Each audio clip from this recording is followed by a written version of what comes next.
एक बार फिर हमारे YouTube चैनल SKS एवन नॉलेज में आपका स्वागत है। और आज हम एक्सरसाइज 1.2 का क्वेश्चन नंबर 3 देखेंगे, जो है अभाज्य गुणनखंड विधि द्वारा HCF और LCM ज्ञात कीजिए। काफ़ी सिंपल और इजी टॉपिक है, तो आइए इसको करते हैं। तो सबसे पहला जो क्वेश्चन है वो है 15, 12, 15 और 21। तो अभाज्य गुणनखंड विधि द्वारा हमको इसका HCF और LCM निकालना है। तो सबसे पहले इसका हम अभाज्य गुणनखंड करेंगे, फैक्टर करेंगे। तो 12 का अभाज्य गुणनखंड होगा 2 गुणे 2 गुणे 3, 2 दूनी 4 3 12। और 15 का होगा 3 गुणे 5, 21 का होगा 3 गुणे 7। अब देखिए तीनों संख्याओं का अभाज्य गुणनखंड हो गया। अब इसका जो HCF होगा, HCF, वो हमने क्या बताया था? HCF हाईएस्ट कॉमन फैक्टर, जो ऐसी संख्या जो तीनों संख्याओं के गुणनखंड में मौजूद हो या उपलब्ध हो, वही हमारा HCF होता है। जैसे यहाँ पे 2 है, तो 2 यहाँ पे है लेकिन इसमें नहीं है, इसमें भी नहीं है, तो इसको हम नहीं लेंगे। फिर 3 है, 3 यहाँ भी है, 3 यहाँ भी है, 3 यहाँ भी है, तो इन तीनों का जो HCF होगा वो 3 होगा। ठीक है। अब बात करते हैं LCM की। LCM जो होगा वो हमने आपको पिछली क्लास में बताया था। अब देखिए यहाँ पे 2 गुणे 2 है, तो 2 गुणे 2 हम लिखेंगे। उसके बाद 3 है, यहाँ भी 3 है, यहाँ भी 3 है, यहाँ भी 3 है, हर जगह एक एक 3 है, तो किसी एक को हम रख लेंगे 3। उसके बाद 5 है और उसके बाद 7 है। तो 2 दूनी 4, 4 3 12, 12 पंजे 60, और 60 में 7 का गुणा करेंगे तो 7 का गुणा शून्य में होगा, 7 0 और 7 42, 420। तो जो पहला क्वेश्चन है उसका HCF 3 और LCM 420। अब इसका दूसरा जो पार्ट है वो है 17, 23 और 29। तो 17 एक अभाज्य संख्या है, तो इसका गुणनखंड नहीं होगा, तो इसको हम लिखेंगे 1 गुणे 17। और 23 भी एक अभाज्य संख्या है, तो ये भी 1 गुणे 23।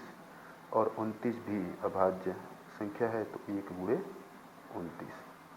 अब इन सब में देखिए हम HCF निकालेंगे इन सब का, तो जो HCF होगा वो 1 होगा, क्योंकि जो 1 है वो सभी में उपलब्ध है, तो यहाँ पे 1 है HCF। और जो LCM होगा, LCM वो होगा 1 गुणे 17 गुणे 23 और गुणे 29। तो इन तीनों का जब हम गुणा करेंगे तो ये आएगा 11,339। ठीक है। तो इसका HCF 1 और इसका LCM 11,339। अब इसका जो पार्ट 3 है, क्वेश्चन नंबर 3 का तीसरा, वो है 8, 9 और 25। तो 8, 9 और 25 का हमको HCF और LCM निकालना है। तो आइए इसको भी करते हैं। तो 8 का जो फैक्टर गुणनखंड होगा वो 2 गुणे 2 गुणे 2। 9 का जो होगा वो 3 गुणे 3, 3 त्रिक के 9। और 25 का जो होगा वो होगा 5 गुणे 5। ठीक है। अब देखिए यहाँ भी जो हम गुणनखंड इसका किए हैं वो सब आ गया है, लेकिन इसमें कोई कॉमन संख्या नहीं है, तो हम सभी में मल्टीप्लाइड बाई 1 से कर देंगे, क्योंकि एक जो है वो सभी संख्याओं का फैक्टर होता है, गुणनखंड होता है। अब देखिए 8, 9 और 25 का जो हमारा HCF होगा, हाईएस्ट कॉमन फैक्टर, वो क्या होगा? 1 होगा, क्योंकि बाकी कोई संख्या जैसे 2 है ये भी सभी में नहीं उपलब्ध है, 3 है वो भी नहीं उपलब्ध है, और 5 वो भी किसी में नहीं है। तो यहाँ पे 1 1 1, तो इसका जो HCF होगा वो होगा 1। अब हम बात करेंगे LCM की। तो जो इसका LCM होगा वो होगा, देखिए यहाँ पे 2 है, 3 बार है, तो हम सबको लिखेंगे 2 गुणे 2 गुणे 2। अब यहाँ पे 3 है, 3 भी 2 बार है, तो 3 को भी लिखना होगा 3 गुणे 3। और 5 है 2 बार, तो 5 को भी लिखना होगा 5 गुणे 5। अब ये आ जाएगा 2 दूनी के 4, 4 दूनी 8, 8 तियाँ 8 त्रिके 24, 24 तियाँ 72, और 72 का गुणा 5 में करेंगे तो 5 दूनी 10, 5 सत्ते 35, 36, 360 और 360 का गुणा जब हम 5 में करेंगे तो आएगा 1800। ठीक है, तो इस क्वेश्चन का जो एचसीएफ होगा वो होगा 1 और जो एलसीएम होगा वो होगा 1800। ठीक है, अब हम लोग क्वेश्चन नंबर 4 देखेंगे एक्सरसाइज 1.2 का। तो देखिए इसमें दिया है एचसीएफ मतलब मस है 306 और 657 का 9 है, तो हमें 306 और 657 का एलसीएम ज्ञात करना है। तो आइए इसको करते हैं। इसको करने के लिए आपने एक पीछे फार्मूला पढ़ा होगा जो क्या था, दो संख्याओं का गुणनफल, दो संख्याओं का गुणनफल बराबर होता है एचसीएफ गुणा एलसीएम।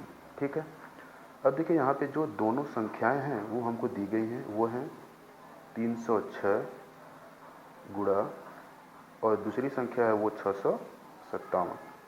ठीक है, अब इसका जो एचसीएफ है वो हमको दिया गया है, वो दिया गया है 9।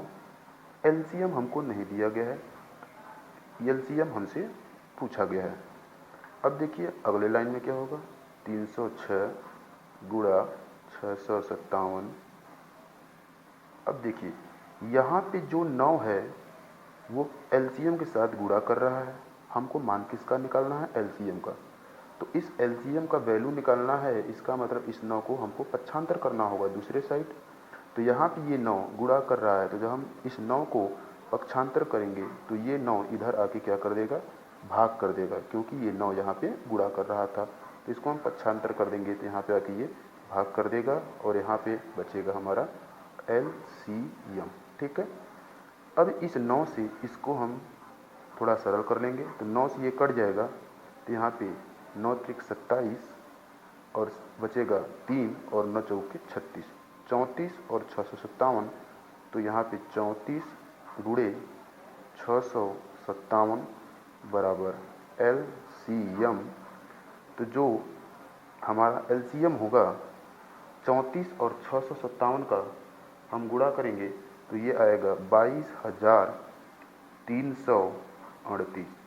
34 और 657 का गुणा करेंगे तो 22,338। तो जो हमारा एलसीएम होगा 306 और 657 का वो क्या हो जाएगा, 22,338। तो यहाँ पे हम लिख सकते हैं एलसीएम 306 और 657 इज इक्वल टू बराबर 22,338।